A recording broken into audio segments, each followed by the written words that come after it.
My name is Ken Benson from P1 Media Group. If you don't know what we do, we provide research and insights to radio brands worldwide.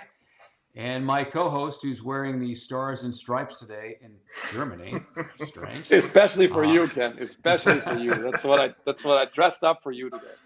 Thank you. It's my co-host, Andy Sannemann, who is the CEO of Benztown, a global leader in imaging and production. Yes, guys. Thanks for joining us today. This is our 16th webinar. Wow, Ken said it before. Radio from the inside out, how to succeed in today's radio reality. As always, I see you're utilizing it pretty heavily already. The chat box is activated. Let us know where you're watching.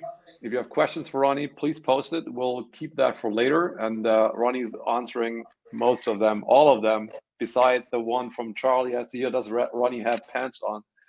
Besides that, I'm pretty sure we're going to answer all of the questions later. We could answer that question, but there'd be a non-disclosure agreement first. All right, so let's tell you about our guest today. He's a native of Australia, and like many Australians in radio, has a keen sense of adventure, and his career has taken him well beyond Australia. Although he began his career, as many of us did, in small markets, and quickly worked his way up in Australia to be a program director and a morning man. He then made the big move to the iconic Nova 100 in Melbourne as the head of music, then decided to leave the sunshine and warmth of the Southern Hemisphere in Australia for the Northern, and made the big move to snowy white Canada, where he was named brand director for Bell Radio in Vancouver and launched Virgin Radio, which he quickly took to, was it number one again? Number one, yeah.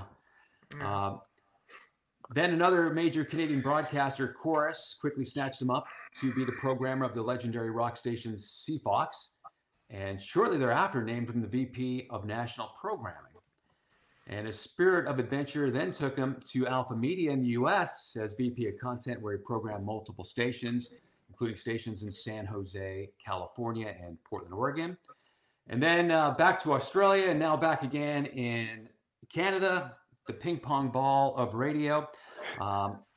Let's talk to Ronnie Stanton, National Director of Music and Regional Program Director for British Columbia and Alberta. Today, he's also the man in charge of the number 1 and number 2 stations in Vancouver. And in 2020, was named Program Director of the Year. Welcome, my favorite Aussie, Ronnie Stanton. Thank you, Ken. It saddens me a little bit I'm the only Aussie you know, but that's okay. Those shorts in the photo sadden me, but you know. Really, those shorts tell you everything you need to know. Yeah, well, I will say Ronnie and I have worked together for quite a while now, and the guy has the best T-shirt collection in the world. I'm not sure what's on your shirt today, but maybe you should. Woodstock. See, iconic. Yeah. So here we go. Fun. Absolutely. I mean, let's kick it off. So, Ronnie, this is and I think that's a favorite part of the webinar. So you're undoubtedly a very accomplished radio programmer. I mean, we learned a lot of your journey from Ken by introducing you. So with your multi-format success in 3 countries, I think we want to kick it off by let us tell us something people don't know about Ronnie Stanton. Apart from liking pina coladas and getting caught in the rain, of course. Exactly. Well, I don't know. My jam is travel, and the pandemic has hurt accordingly because we can't really go anywhere, and it's coming back slowly, but I can't wait.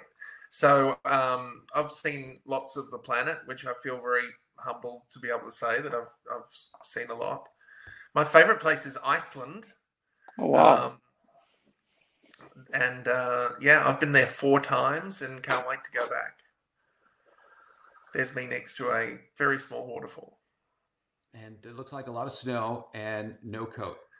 Well, I never wear a coat. You know that. I knew that, yeah. T-shirts year round. Yeah. All right, so let's get on to, we've had some amazing guests on this webinar over the past year and a half, Ronnie. And you're actually our first guest that's still working inside a radio station day to day. And today's webinar is titled Radio from the Inside Out. It's been a while since I've worked day to day in a radio station too, so we know it's changed dramatically. What's it like now, and how has it changed? Everything's changed. Everything's changed, and not just through the marching of time.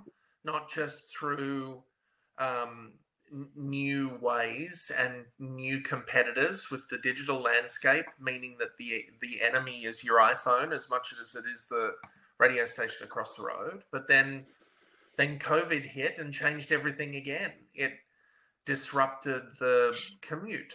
It shifted people's listening habits as they no longer worked in an office with half of the planet working from home.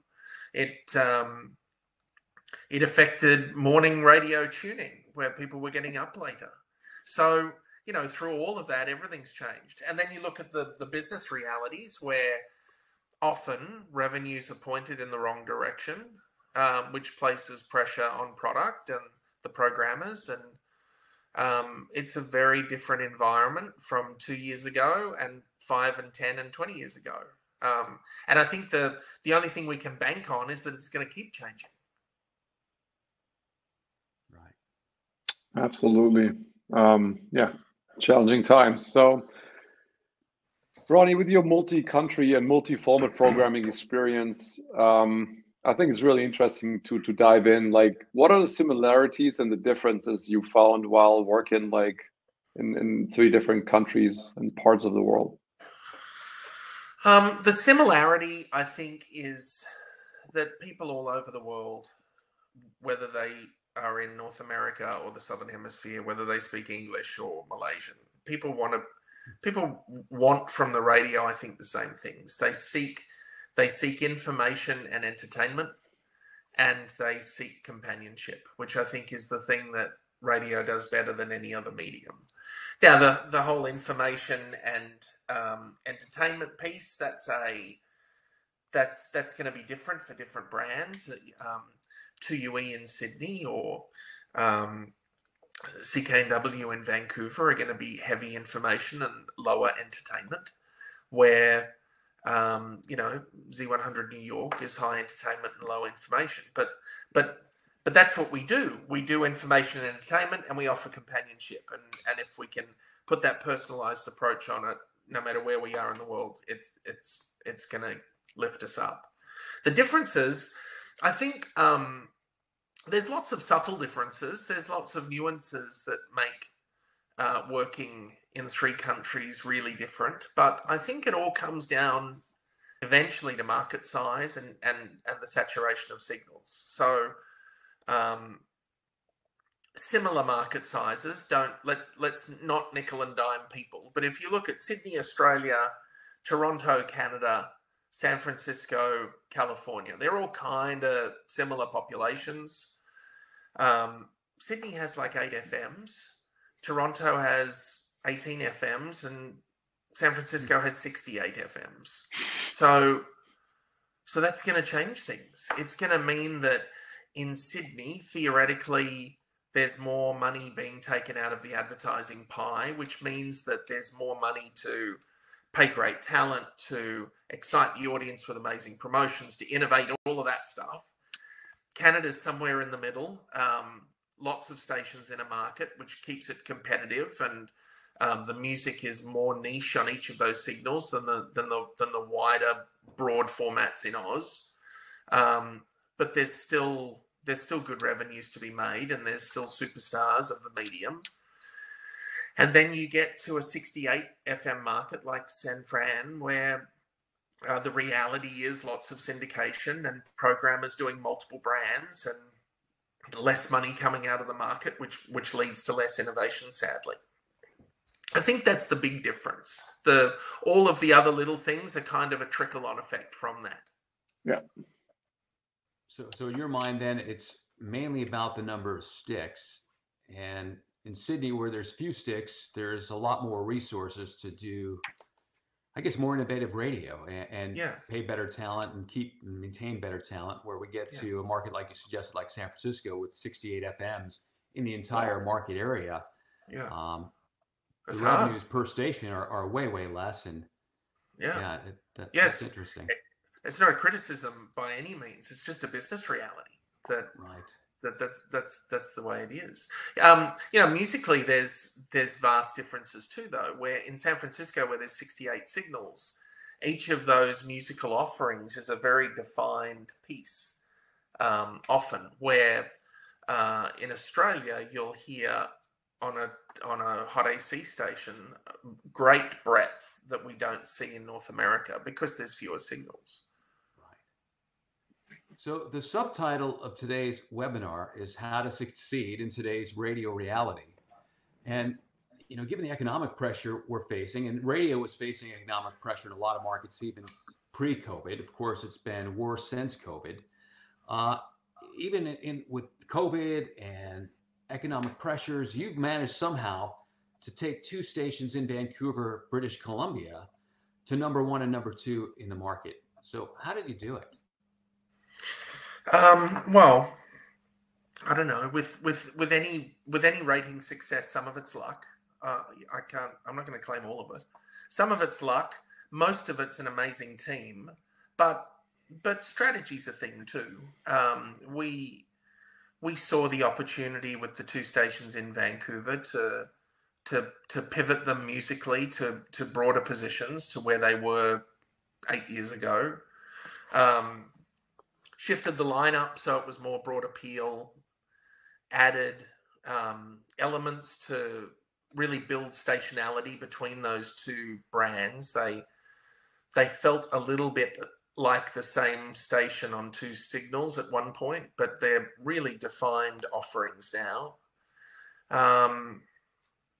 Marketing, all of those things come into play. It's like every overnight success. It's not really overnight. There's years of toil that sit behind it to refine the products. And I spoke about luck a minute ago. I think some of it was pandemic. We touched on it before, how it's changed everything. If you think about accounting offices that are no longer full of 50 people, where we have to agree on one station, so it's probably the AC station. If everyone's working from home now, their personal tastes come into play more, and it's okay to play a radio station that plays a bit of rock and roll during the day, because we don't have to all agree. So the passion formats, I think we've seen lift during the pandemic. We've seen, some of those rock formats, the classic rock formats, the country formats, those more niche offerings that are less necessarily huge cumers, have seen better ratings because they're getting used more by people working from home. I think that's a thing. Yeah, that's a good point. And it's astonishing achievement, though. We want to, take our hats off to you to have the number 1 and number 2 station in Vancouver, which is one of the largest markets in Canada, a very competitive market. It's an amazing accomplishment, and especially for an Aussie in Canada. I mean, as we learned, the language of radio is somehow universal. So we're chatting with Ronnie Stanton from Chorus Radio and Ronnie Stanton Media. Have a questions, enter it in the chat box. Ronnie will answer your questions a little later in the show. Ronnie, anyone that listened to one of your stations can tell, and especially that's a great question for me because that's my field of work. You're obsessed with station imaging. Why do you place so much emphasis on the station's sound design? Why is that so important for you? Andy, I'm obsessed. I'm obsessed with it. I think it comes down simply to unduplicatable content. That as part of the shifts in the way we listen, in the way that people use the radio, if you have a rock station, you have to be zen with the fact that people don't need you anymore to hear Pearl Jam Black, or to hear the new Black Keys song, or to hear the White Stripes or the Rolling Stones. They don't need you. They can punch it up on Spotify or Apple Music or YouTube or whatever their digital taste leans to in half a second. They don't have to sit through your stinking commercials and all of that stuff to get their favorite song. So the music sets the tone of the party now, but I don't think it's the core audience magnet that it once was. Which means that the stickiness, the glue, has to come from the other pieces of the radio offering, which is the personalities, the contests, and I call it the stationality, the personality that the imaging portrays. So Yeah, I'm obsessed with imaging, and we work really hard at imaging.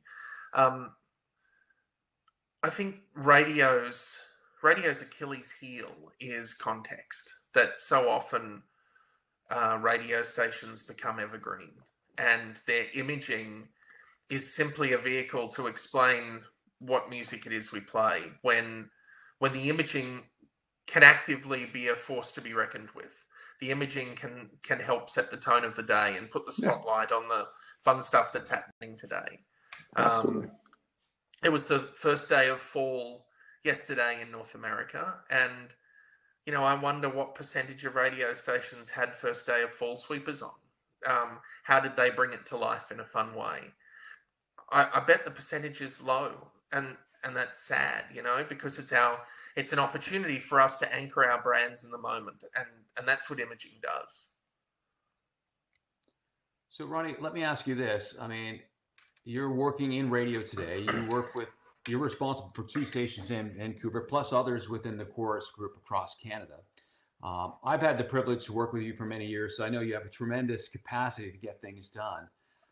But how do you juggle all these responsibilities? I mean, back when I was programming, I had 1 station. It was a full-time job. Mm-hmm. Now, I mean, you've got 2 full-time responsibilities in Vancouver, plus elsewhere.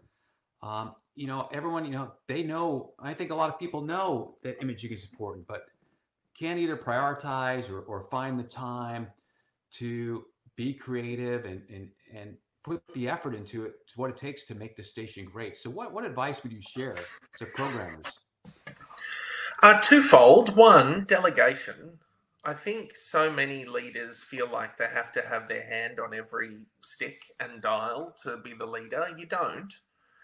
Surround yourself with great people. The team around me in both Vancouver and the Alberta stations, that I can't live without them. They're amazing at what they do. And within that delegation piece, build a team where you're casting for a play. Know what your strengths are, know what your weaknesses are, and cast accordingly. There's stuff that I'm terrible at, so I hire great people that fill those buckets up, so that as a team we get it done. And then the final piece I would say is that it's busy, and it's only going to get busier. So you have to physically put time in your calendar to be creative. I will literally bank off hours in my week where if someone tries to put a meeting in there, I can't, I'm busy at that time. But it's me time to think about the next thing, or to write the next thing, or to conceptualize the next thing. You got to give yourself the luxury of that time. It's funny though, it remembers me, Ken, when we spoke to Thierry from Europa Plus, kind of like said the same thing in terms of like putting a team together. He made the same point that he's always hiring people for the things he's bad at, and people that are better than him than for these jobs. And I think that's a really important part, where like in a world where like micromanaging gets bigger and bigger, and people feel that the more appointments they have, the more busy they are. I think that's a really great strategy to point out, like that the team, the people around you need to function, and you need to hire for those people where your weaknesses are. I think that's a fantastic piece of advice here. The better the people are that you surround yourself with, the longer lunches you can have. Like it's not about ego of believing that you have to do everything to be important or vital or successful. It's teams that take stations to number one, not singular programmers. Right. So let me just offer a little commentary here. We've conducted quite a few focus groups this year, many with some demos 35 plus. And what I've heard in the groups that I've moderated is when I ask people, and 35 plus is really what's still the bread and butter. These are really good radio listeners, right? We get to 18 to 24 and it becomes a different conversation.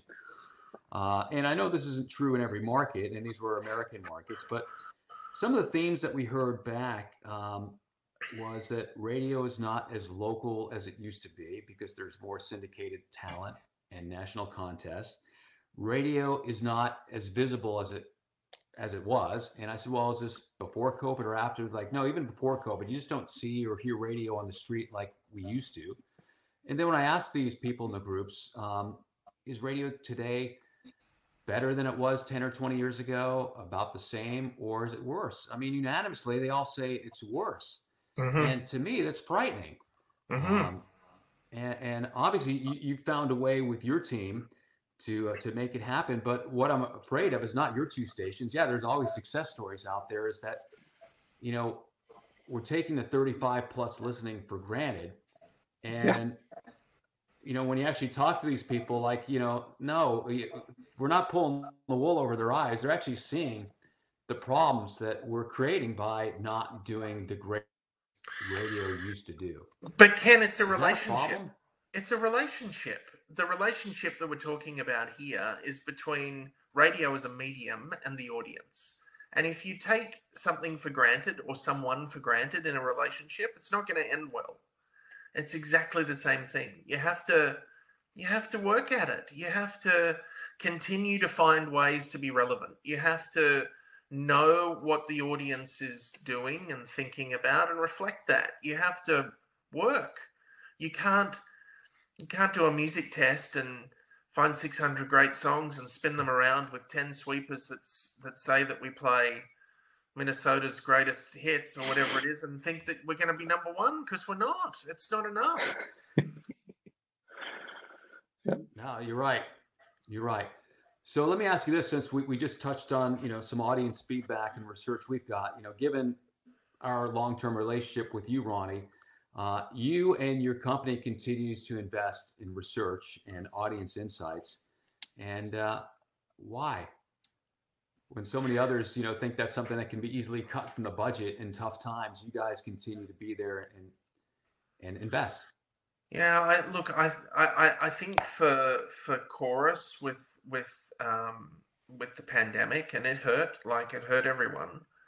The thought from our point of view was that we want to be positioned as the best radio company in terms of product when the pandemic is over and the world returns to normal, and that will serve us well, which is why we didn't take our foot off the accelerator.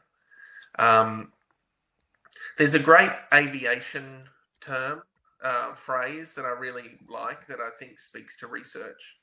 The phrase is that there's only one thing worse than a pilot who's lost, and that's a pilot that doesn't know they're lost.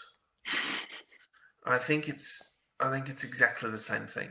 You can listen to your station, you can pat yourself on the back, but we work for the audience, and we've got to know what they're thinking and where their needs are changing. It's not just about feedback in the moment for how the station sounds or how your brand perceptions are. It's about how they're using radio and what their needs are and how we can shift and best serve that. I mean, that's definitely something I think you guys done properly and really well. I think I want to go back to the team comment you made before, which is really appealing to me, because I love personally working with people and coaching and trying to make everyone around me, including myself, better by bouncing off ideas and get creative together. So many good programmers I met, their weakness is obviously coaching talent, in my opinion, because they're not very passionate about it. Some get impatient, the pressure is there. So talent coaching is one of your passions, as Ken told me. So what tips can you offer for programmers to turn these, let's say, dreaded coaching sessions into a very positive and more useful experience for all parties? I think it starts with a fundamental belief that the world's changed. That 5 years ago, the songs we played were the bricks in the wall, and the talent and the imaging and the contests with the mortar that held the bricks together. I fundamentally believe that that's no longer the case. We talked before, we can bring up Pearl Jam songs on Spotify in an instant. So the music is now the mortar. And if you get out of bed believing that the imaging, that your people, that you're contesting are the things that actually matter, it shifts your focus. Yeah, you got to play the right songs and all of you got to play the right songs, the best ones more often, and all of that stuff. But talent is the unduplicatable piece of the radio station. Talent's the thing that you can't get elsewhere. Now, syndication, obviously, there's other stations running the same thing, but in your market, theoretically, whether yours is a live and local show or it's a syndicated show, your frequency, your brand is where it lives in that market. And that makes it special. It makes it unique. It makes it something you can actually hang your hat on and own and make better and refine and, shape that diamond into something that people are going to want to come back to day in and day out.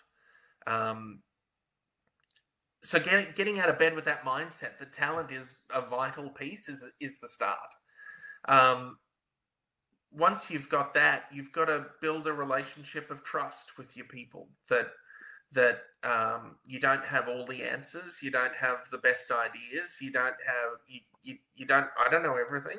We're going to make mistakes, but if we do it together, if we link arms, we can go into battle against anyone because we're stronger as a group.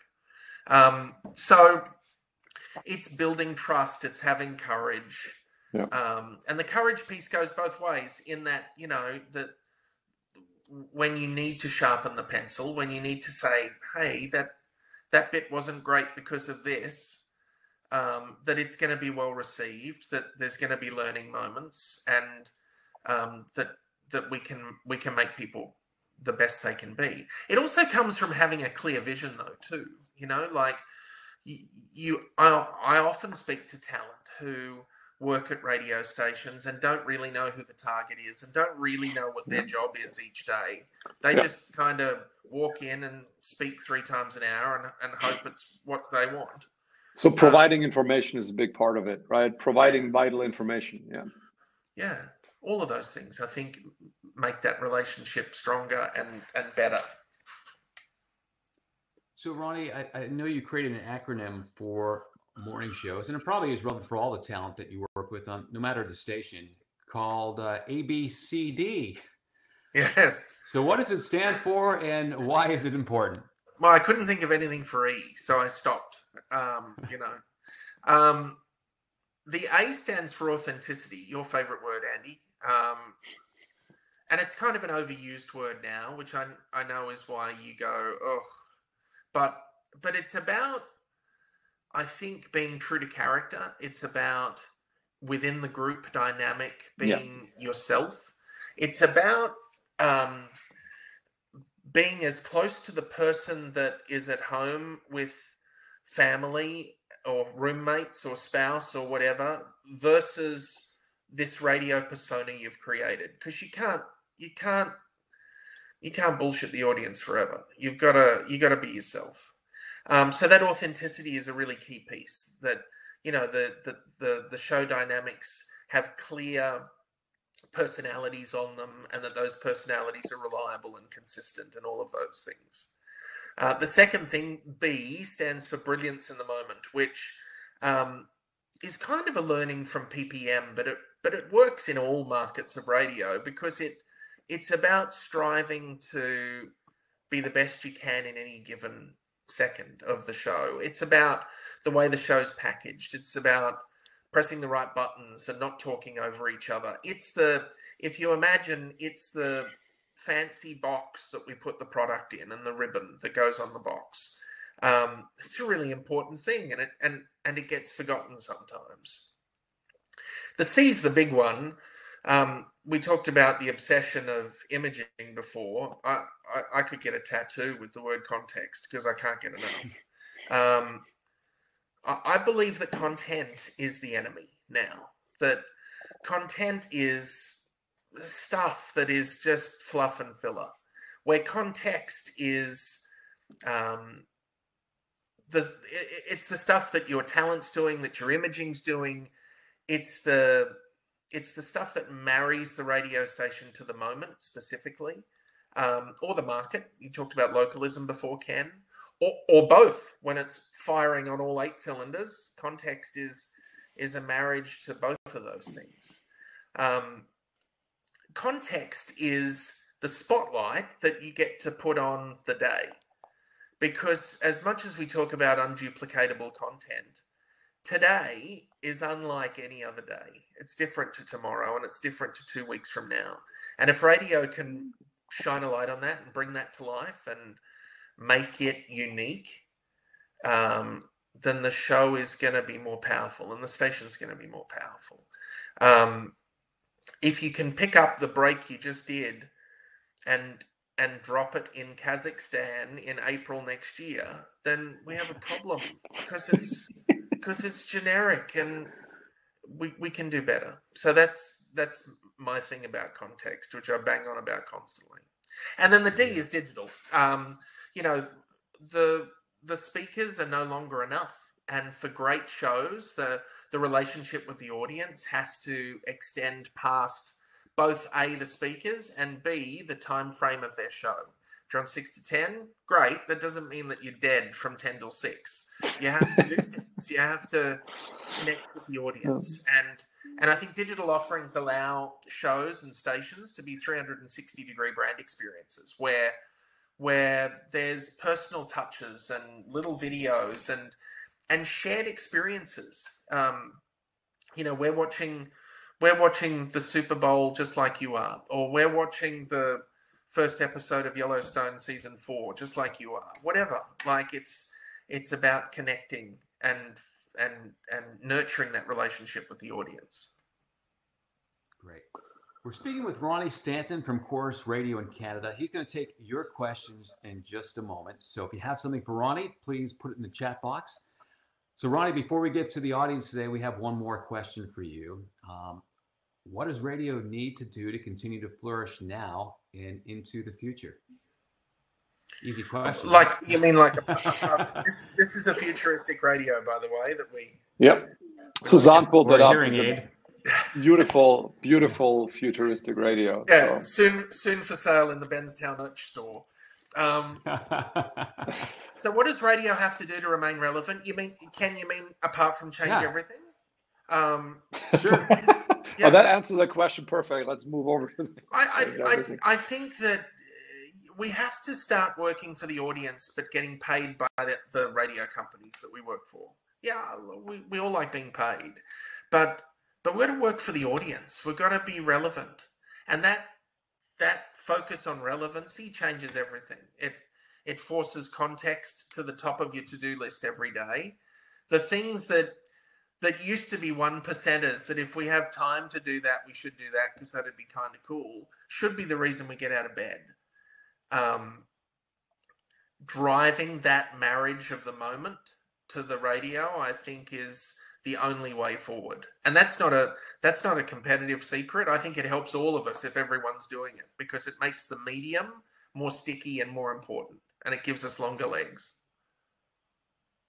Absolutely. So, guys, I think let's move over to the audience question. So, besides changing everything, we have a great question, I think, from Sue Tyler, considering imaging. I noticed imaging on CFox using clips of listeners using other languages to promote the Jeff O'Neill show. Whose idea was that? We did that at Nova in Melbourne. And when we did it there, with the Australian humour and sensibility being a little more brash, we had people in saying different languages, but saying both horrible things about the radio station and generally disparaging remarks. My sister has a head like a horse, like things like that, just funny things. But they would say it in different languages, and then we would come out of it innocently saying, at Nova, we never play more than 2 ads in a row. So we do a similar thing with the Jeff O'Neill show, where people say in different languages how horrible the Jeff O'Neill show is. Yeah. And then we say, no matter how you say it, the Jeff O'Neill show's great. So the idea is twofold. One, if you speak that language, it's funny because you recognize the actual gag. If you don't speak the language, it makes the station feel more multicultural, which matches the vibe of Vancouver, which is a particularly multicultural city. Yeah, it also grabs, I think the attention is what Sue Tyler says, and I think I agree with that too as well. So. Yeah, awesome idea. No wonder why you're number 1 and 2 in Vancouver. Stop. All right, next question. Rico Garcia. Live and local gets thrown around so much in this business, but what makes local radio a real valuable part of the brand, or is the idea overestimated? And so that's a great question. That could be its own webinar, I think. How important is local in 2021 and beyond? The connectivity of localism, the anchor point of localism, I think, is important. The thing that radio does that at the moment Spotify can't do, because Spotify is close or now doing merging your favorite podcast and the music you like. That's radio. So the live and local piece is the differentiator for radio today, because we can tell you you need to wear a sweater, you need to take your umbrella, and you should avoid 41st Avenue because there's a traffic accident. So there's that stuff. And then there's the local piece of not just telling the story that I fell over at the supermarket, but rather I fell over at the supermarket in Smith Heights or whatever, so that you can localize. But in a time of syndication, I think it's a balancing act. You've got to make sure, I think, that there are pieces of every hour that feel distinctly like the market. Traffic, weather, those things will do that. Localism for the sake of localism, I'm not sure still has a place. I loved the TV show Game of Thrones, and that wasn't shot in Vancouver, and I'm good with it. So, great entertainment is great entertainment, as long as there's fit. It has to reflect what the audience is thinking about. Back to the spirit of context. If the syndicated show or if the non-local bit is a thing that is genuinely in the audience's mind, then as long as it feels in the moment, I'm good with it. Yeah, local definitely gets overused and underperformed. So Vidak Grubach, I hope I say the name right, says, "Hello Ronnie, I'm a new PD. I inherited a station that is almost completely disconnected with the audience," which obviously is not good. "How do I get my people back and drive engagement up?" So, well, that's easy. P1. Well, I don't know if this is going to help, Vidak. Yeah, do these 3 things and you'll be good by noon. Well, you want to... music, I believe, is less important than it used to be, but you still have to get it right. That's the first building block. Make sure that the music is setting the tone of the party that you want, that the format is sound, and that the music is good. If you've got a station that's underperforming badly, you can probably run an extremely tight universe so that every time a listener punches in, they hear a monster hit. And then do some research if you can. If you don't have the budget for big research, use the Facebook page and pull 10 listeners in at a time and buy them pizza and talk to them. What went wrong? Why is the station not as good now as it was 6 months ago? And learn from those people. And then create audience offerings through your imaging and your contesting and your talent that reflect the market and the moment, and then tell the world that your station's better. Great. Okay, another question. This one's from Cameron Ward. He wants to know why you think you moved around so much and changed jobs so often. What stopped you from staying at one station or group or in one place? Spirit of adventure, I guess, is the answer. I'm 47 now, so I'm probably ready to not be moving around very much anymore. But for me, every day's a school day, and the opportunity to do US radio was something I wanted to do. It made me a better programmer because I got to see new audiences and different formats that I hadn't played with before. And radio on a bigger scale and a different scale. So, I left Australia originally because I wanted an adventure, loved Canada, and then did the US thing because I thought I could round out some learnings that would make me stronger. So Ken, you want to pick up some more. So there is, I think, 2 more questions. So yeah, let me grab one more. This one is from Dave Mason. When it comes to traffic, most reports these days are just a menu of roads and incidents delivered by a generic voice. How can a traffic personality be created? Same with weather and even news. Mm-hmm. Hard, particularly when a good traffic report's 30 or 40 seconds long. How do you get personality through with that?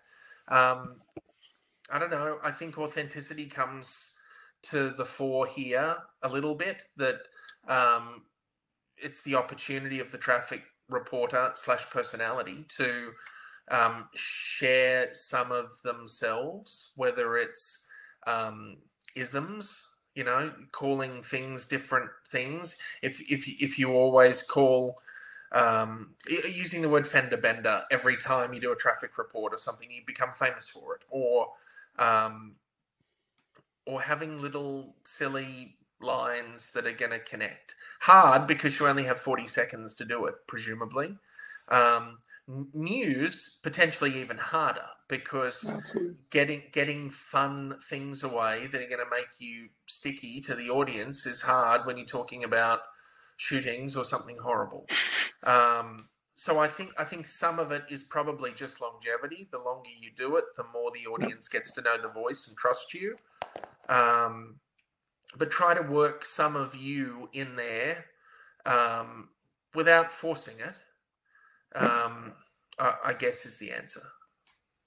Okay, so I think we'll close, Ken, with a wonderful comment from Marcus Fitzgerald, who's been very active. He says, "No way, 47, you don't look that age." So Ronnie, I think that's the perfect closing comment for that fantastic webinar. So thanks so much from my end. It was an absolute pleasure, man. I'm so thrilled to have you on. Yeah, thanks for having me. And I think we're going to put my email up. So if anyone's got questions later, let's keep the conversation going. Absolutely. Yeah, absolutely. Thank you, Ronnie. We appreciate you being here today. A video of today's webinar will be posted tomorrow on the P1 Media Group and Benztown websites and social channels. I'm sure Ronnie will have it up as well at ronniestanton.com, which I also suggest you check out. He also does a wonderful blog. So far, over 125 lessons written about radio. Short, interesting, timely, topical reads that will help you. So I do suggest you do that. So let's talk about next month. We're back in 4 weeks, the 21st of October, same time. Lessons from urban radio and why vulnerable personalities win. And we're going to talk with an urban radio legend. This guy has programmed some of the biggest urban music stations in the U.S. in markets like Boston, Chicago, San Francisco. A big winner, and he's worked with some of the superstar talent. His name is Elroy Smith, and of course, you get more details as we get a bit closer to the 21st of October. So I think I speak for everyone, Ken, when I say that we would like his teaser video to also please to be from a hot tub. We'll try to make that work. I'll pass that on. Not sure. You do win the award. Best teaser video. That's the audience talking. It's not me. Yeah. Also want to thank our producer, Suzanne, for joining us and putting this all together each time. Thank you very much. We do appreciate it, even though we rarely say it. We apologize for that. So on behalf of the P1 Media Group in Benztown, thanks so much for watching, and we'll see you guys in 4 weeks. Thanks, guys. Thanks, Ronnie. Thanks so much for coming on.